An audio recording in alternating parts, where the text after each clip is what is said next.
ఆ గుడి తరపున పోరాటానికి సరే అక్కడున్న బస్తీవాసులు మిమ్మల్ని పిలిచారో, లేకపోతే అమ్మవారే పిలిపించుకున్నారో, ఏం జరిగిందో గానీ మొత్తానికి ముందుండి మీరు పోరాడుతున్నారు. మీరన్నట్టు నిన్న మొన్న మిమ్మల్ని హౌస్ అరెస్ట్‌లు గూడా చేశారు ఆ గుడి విషయంలో ఒకసారి పోరాడి. ఏంటి వాళ్ళు పదే పదే చేస్తున్నారు. హ్మ్. ఇప్పుడు మీరు అన్నారు అనుకోండి ఈ నిమిషంలో, హ్మ్. మేము ఎల్లుండి వెళ్ళి అమ్మవారికి అభిషేకం చేస్తున్నాం నువ్వు అన్నాం అనుకో, ఇప్పుడు ఇప్పుడే మళ్ళీ 6 నెలలు వచ్చి హౌస్ అరెస్ట్ చేస్తారు.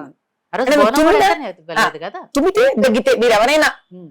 పెద్దమ్మ అని తుమ్మారు అనుకో, ఇలా అందరం వచ్చి తుమ్ముతామంటే నమ్మల్ని హౌస్ అరెస్ట్ చేస్తారు. హ్మ్. అది ఇప్పుడు అలా ఎందుకు అని అంటే, నేను ప్రజల కోసం నిర్భయంగా నిలబడతాను, లాలూచి పడను, దేనికి అమ్ముడు పోను, హ్మ్. నాకు వాటాలు ఉండవు, ఇవన్నీ వీళ్ళకి అర్థమైపోయింది. సో ముందు నన్ను అరెస్ట్ చేసేసి ప్రజల నుంచి నన్ను దూరంగా పెట్టేస్తే ప్రజలు బలహీనం అయిపోతారు అనుకుంటున్నారు. చాలా పొరపాటు తల్లి. నాకు ప్రజల శక్తి, ప్రజలకు నేను శక్తి. నన్ను తీసేస్తే ఇంకో మాధవిలత వస్తుంది, ఇంకో మాధవిలత వస్తుంది.